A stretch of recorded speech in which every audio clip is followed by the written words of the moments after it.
Hotel میں نا ایک بابا جی برتن مانجتے تھے، بوڑھے آدمی تھے، 70 سال کے قریب عمر تھی.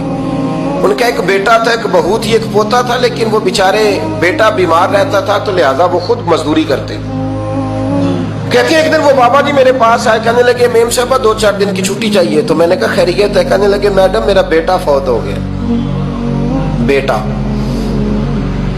آپ کو پتہ ہے باپ کا جنازہ پڑھنا آسان ہے، بیٹے کا جنازہ اٹھانا بڑا مشکل کام. کہتی ہے میں کچھ لکھ رہی تھی، میرے ہاتھ سے قلم گر گیا، میں نے خود گاڑی بھیجی، بابا جی گاؤں چلے گئے جہاں وہ رہتے تھے. کہتی 2-3 دن کے بعد میں اور میرا شوہر گئے تو رستے میں ہم باتیں کر رہے تھے کہ کیا تعزیت کریں گے، ایک ہی بیٹا تھا، کوئی رشتہ دار بھی نہیں، تو اس کی تو کائنات اجڑ گئی، کن لفظوں سے اسے تعزیت کیا کہیں گے.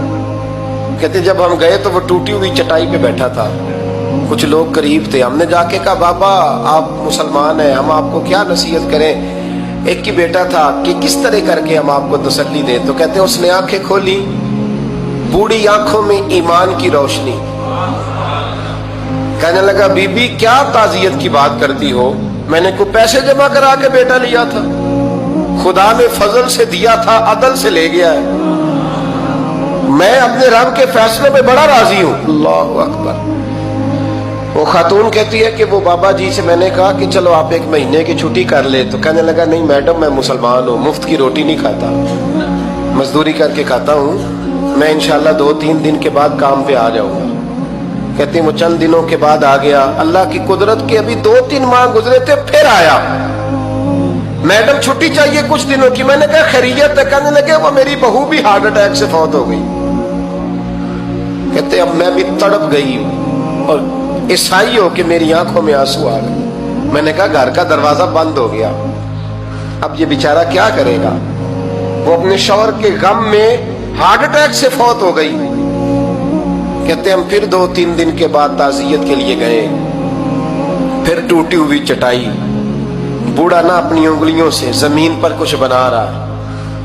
کہتی قریب گئی اور میں نے جا کے کہا بابا اب تو تسلی آپ نے خود ہی کرنی ہے، جو نظام تھا وہ تو ہو گیا. تو کہتے ہیں پھر اس نے آنکھیں کھولی، آسمان کی طرف دیکھا تو کہنے لگا بیٹی کوئی پریشانی نہیں، میرا بیٹا بغیر شادی کے بھی تو فوت ہو ہی سکتا تھا نا، بس میرے مالک نے جب چاہا جیسے چاہ ہوا. میں انشاءاللہ 2-4 دن کے بعد کام پہ آؤں گا. یہ میرا 3-4-5 سال کا پوتا ہے، ابھی اسکول داخل ہوا ہے، میں ساتھ لے آؤں گا، وہاں میرے ساتھ اوپر کوارٹر میں جہاں میں رہتا ہوں یہ بھی رہے گا. کبھی کبھی میں دیکھتی چھت پہ کھڑے ہو کے کہ دادا گھوڑا بنا ہوا ہے اور پوتا سواری کر رہا ہے. وہ سویرے اٹھتا اس کو سکول چھوڑ کے آتا، شام کو لے کے آتا، پیار کرتا، محبت کرتا. 3ری منزل پر ہم نے کوارٹر دیا ہوا تھا، وہاں دادا پوتا رہتے. اللہ تو بڑا بے نیاز ہے. کہتی ہے اقبال ایک دن نا پوتا اوپر والی منزل پہ کھیل رہا تھا، اس کا پیر پھسلا، وہ گردن کے بل زمین پہ گرا. مجھے خبر ہوئی تو میں دوڑی، ایمبولینس منگائی. خون سے لتھڑے ہوئے اس بچے کو دادے نے اپنی گود میں رکھا. اور جب ہم ہسپتال کی طرف گئے تو ہاسپٹل بعد میں آیا، جناب اسرائیل پہلے آ گئے اور کہتے ہیں وہ گود میں دم توڑ گیا.